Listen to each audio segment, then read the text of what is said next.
Present కువైట్లో ఎట్టు చూసినా మొత్తం సైరన్ అనమాట. అలర్ట్ సైరన్ అనమాట. ఇది వచ్చేసి చూసారా సౌండ్, అది వచ్చేసి పెద్ద అలర్ట్ సింబల్ అనమాట. అలర్ట్గా ఉన్నాడు నేనేసి. ఇరాన్ అనే దేశం చూసుకుంటే కనుక ప్రెజెంట్ అతి భయంకరమైన కలవరం అయితే జరుగుతుంది ఇజ్రాయెల్ మీద, యుఎస్ మీద.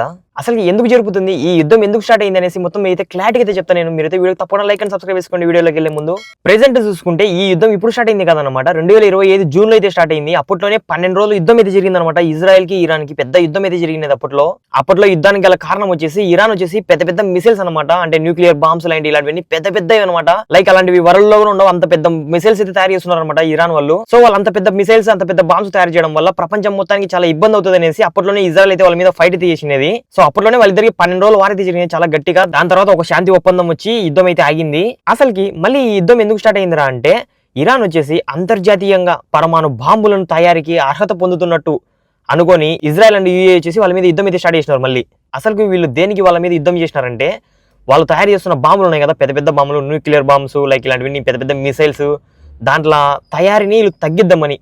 ఎందుకంటే వాళ్ళు అంత పెద్ద పెద్ద బాంబ్స్ తయారు చేయడం వల్ల ఫ్యూచర్లో ప్రపంచమంతా వరల్డ్ వైడ్ చాలా పెద్ద ఇబ్బంది ఉంటుంది. సో మనం ఇప్పటి నుంచి వాళ్ళని నిలిపేద్దాం అనేసి ఈ ఇజ్రాయెల్ అండ్ యూఏఈ వచ్చేసి వాళ్ళని అంచివేద్దాం అనేసి యుద్ధం అయితే చేసినారు. కానీ వాళ్ళ సైడ్ నుంచి చూడండి వాళ్ళు ఏమనుకుంటున్నారంటే, ఇది వచ్చేసి 2 పాయింట్లు అయితే చూడండి. వీళ్ళు ఏమనుకుంటున్నారా అంటే వీళ్ళు ఇజ్రాయెల్ అండ్ యూఏఈ వచ్చేసి వీళ్ళు ఈ వార్ చేయడం వల్ల ఇది ప్రపంచానికి సురక్షితం చేయడానికి అవసరమని వీళ్ళు అనుకుంటున్నారు. కానీ ఇరాన్ వాళ్ళు వచ్చేసి ఇది మా అంతర్గత విషయానికి దాడి చేస్తున్నారు, మీరు ఇది మా అక్రమం మీద దాడి చేస్తున్నారు మీరు అనుకొని వాళ్ళు ఇప్పుడు మొత్తం రిటర్న్ అటాక్ అయితే చేస్తున్నారు అనమాట. యూఏఈ బేసెస్ ఎక్కడ ఉంటాయో, అంటే ఇప్పుడు ఇజ్రాయెల్ కి ఇరాన్ కి వార్ అయితే జరుగుతుంది కదా, ఈ మధ్యలో యూఏఈ అయితే దొరింది కదా.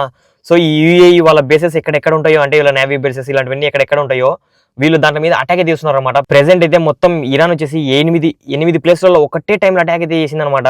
ఆ 8 ప్లేస్ వచ్చేసి Israel, Bahrain, UAE, Khattar, Saudi Arabia, Jordan, Kuwait, Iraq అనమాట. మొత్తం 8 ప్లేస్లలో యూఏఈ వాళ్ళ బేసెస్ ఎక్కడ ఉంటాయో వాళ్ళ మీద అటాక్ అయితే చేసింది అనమాట. ప్రెసెంట్ అయితే కువైట్ లోనే వేసినారు. కువైట్ లో వచ్చేసి ఎయిర్పోర్ట్ అనమాట. కువైట్ లో ఉన్న ఎయిర్పోర్ట్ మీద కూడా వేసేసినారు.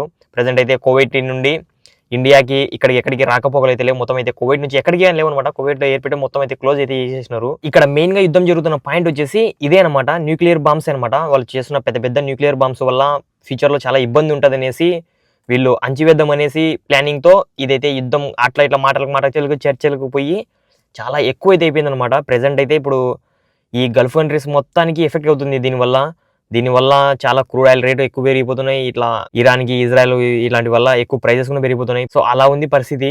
ప్రెసెంట్ చూసుకుంటే కనుక 2026 ఫిబ్రవరి 28న అమెరికా అండ్ ఇజ్రాయెల్ వచ్చేసి సంయుక్తంగా ఇరాన్ పై భారీ దాడులు అయితే ప్రారంభించాయి. ఇందుకు కారణం వచ్చేసి సేమ్ ఇదే అనమాట. వాళ్ళ న్యూక్లియర్ బాంబ్స్, వాళ్ళ మిసైల్స్, వాళ్ళ అయితే న్యూక్లియర్ బాంబ్స్ అనేది చాలా డేంజర్ అనమాట. వాళ్ళు వచ్చేసి దాంట్లో శక్తిని పెంచుకుంటున్నారు అనమాట. అంటే చాలా చేసుకొని పెట్టుకుంటున్నారు. యాక్చువల్ గా ఇప్పుడు చూసుకుంటే కనుక వాళ్ళు ఒక్కొక్క న్యూక్లియర్ బాంబు జస్ట్ 24 గంటల్లో చేస్తున్నారంట. ఒక్కొక్క న్యూక్లియర్ బాంబు జస్ట్ 24 గంటల్లో.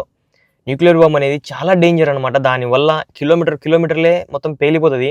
సో అంత పెద్ద బాంబు అనమాట న్యూక్లియర్ బాంబు అనేది. జస్ట్ 24 గంటల్లో న్యూక్లియర్ బాంబు తయారు చేస్తుంది అనమాట ఇరాన్. అంత స్ట్రాంగ్ అయితే ఉంది ప్రెసెంట్ చూసుకుంటే కనుక.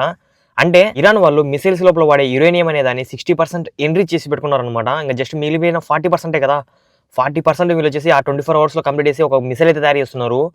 సో ఇప్పుడు కనుక ప్రెసెంట్ అమెరికా వాళ్ళు ఇజ్రాయెల్ కి సపోర్ట్ వెళ్తున్నారు కదా.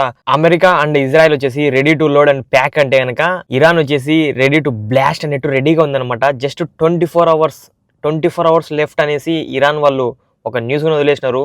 వాళ్ళు ఇంకా చాలా గట్టిగా అయితే ఉన్నారనమాట వీళ్ళ మీద చేయనీకి. సో అందువల్లనే మొత్తం ఇక్కడ పలు ప్లేసెస్ ఉంటాయి కదా. ఇప్పుడు చూడండి సైరన్ అయితే మోగుతుంది కువైట్ లో. చూపిస్తుంది చూడండి ఒక సెకండ్. ఇలా సైరన్ చూడండి కువైట్ లో మోగుతుంది ప్రెసెంట్ అయితే. చూసారా సైరన్ చూడండి. వాహ్, ప్రెసెంట్ కువైట్ లో పరిస్థితి కూడా ఇలానే ఉందన్నమాట. సైరన్స్ ఎక్కడ పడితే అక్కడ మోగుతున్నాయి. యాక్చువల్గా అయితే కనుక బాంబులు కూడా పడినాయి, ఎయిర్పోర్ట్ లో పడ్డాయి. అక్కడ ముతులా అనే ఏరియాలో బాంబు బ్లాస్ట్ అది మొత్తం అది ఉంటుంది కదా, మిసైల్ ఉంటుంది కదా, అది కూడా కింద పడి ఉందన్నమాట. సో ప్రెసెంట్ అయితే పరిస్థితి అయితే చాలా ఘోరంగా ఉంది. వరల్డ్ వార్ జరిగేటట్టు ఉంది. ప్రెసెంట్ చూసుకుంటే కనుక వరల్డ్ వార్ 3 స్టార్ట్ అయ్యేటట్టు ఉంది అన్నట్టుకోండి. ఒక మాటలో చెప్తే అంత భయంకరంగా ఉంది. మేబీ వరల్డ్ వార్ 3 అయ్యేటట్టు అనుకోండి. మేబీ దీన్ని వచ్చేసి వరల్డ్ వార్ 3 అనుకోవచ్చు. ఎందుకంటే కనుక అన్ని దేశాలు కలిపి ఇరాన్ మీద పడుతున్నాయి. కానీ ఇరాన్ ఒక్కటి చాలా గట్టిగా సమాధానం అయితే ఇస్తుంది అందరికీ. లాస్ట్ ఏం జరుగుతుందో తెలియదు, యుద్ధం ఎప్పుడు ముగుస్తుందో కూడా తెలియదు ప్రెసెంట్ అయితే అందరికీ. అందరూ అలర్ట్లో అయితే ఉన్నారు కోవిడ్లో కూడా. ప్రజెంట్ అయితే schools holidays A to Z అన్ని హాలిడేస్ అనమాట కోవిడ్లో కూడా. ప్రజెంట్ అయితే అన్ని హాలిడేస్ అయితే ఉన్నాయి కోవిడ్లో. స్కూల్స్ కూడా హాలిడేస్ అనౌన్స్మెంట్ అయితే చేసేసారు. చూడండి సైరన్ కూడా ఎలా ఇస్తున్నారు, సైరన్ కూడా చాలా గట్టిగా అయితే ఇస్తున్నారు. ప్రజెంట్ అయితే కనుక ఇక్కడ కూడా ఇవి వాళ్ళ ఇంకా వాళ్ళు యుద్ధం అయితే ఆపుతలేరు అనమాట. ఇరాన్ వాళ్ళు అయితే గట్టిగా ఇస్తున్నారు. పాపం బెహ్రీన్లో అయితే కనుక వీళ్ళ US మిలిటరీ సొసైటీ ఎక్కడ ఉంటాయి అక్కడ మొత్తం వాళ్ళు ఇరాన్ వాళ్ళు అయితే అటాక్ అయితే చేస్తున్నారు. బెహ్రీన్, ఇజ్రాయెల్ అబో పెద్దగా అయితే స్టార్ట్ చేసినారు వీళ్ళు. కానీ లాస్ట్కి ఏదేమైతుందో తెలియదు. ఇంకా ఇది ఎప్పుడు అవుతుందో కూడా తెలియదు, ఎప్పుడు కంప్లీట్ అవుతుందో కూడా తెలియదు.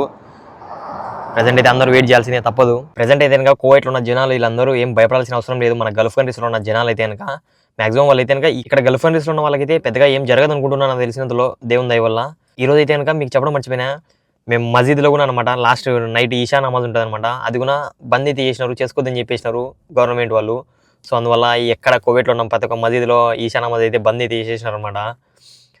సో ప్రజెంట్ అయితే ఇది సిచ్యువేషన్. మ్యాక్సిమం ఏం కాదు, ఇక్కడ మనకైతే ఏం కాదనుకుంటున్నా. కోవిడ్లో ఉన్న వాళ్ళకి, ఇక్కడ చిన్న చిన్న దేశాల వాళ్ళకి ఏం కాదనుకుంటున్నా. ఎందుకు అంటే కనుక వాళ్ళు వచ్చేసి టార్గెట్ చేసింది ఎవరు అంటే కనుక ఈ US ఉంటుంది కదా, US బేసెస్ ఉంటాయి కదా, సో దాంట్లో మీద. కానీ ఇంక అది ఏమవుతుందో తెలీదు. ప్రజెంట్ మనం కూడా ఇది అని చెప్పలేం క్లారిటీగా. నేనైతే నాకు తెలిసిన కాడికి కొంచెం తెలుసుకుని మీకైతే చెప్పిన. నేను ఏమైనా తప్పుగా మాట్లాడింటే మీరే క్షమించండి. అండ్ అలానే నేను మాట్లాడింది మీకు నచ్చింటే కనుక తప్పకుండా వీడియోకి తప్పకుండా లైక్ అండ్ సబ్స్క్రైబ్ చేయండి. మీ అందరికి నచ్చింటే కనుక కామెంట్లో తప్పకుండా నైస్ అని పెట్టి ఒక హార్ట్ సింబల్ పెట్టండి. నేనైతే చూసుకొని దీని గురించి నెక్స్ట్ అప్డేట్ కూడా మీకైతే ఇస్తాను. ఓకేనా? మీకు నచ్చింటే కనుక తప్పకుండా నైస్ అని కామెంట్ చేయండి. Okay, by by.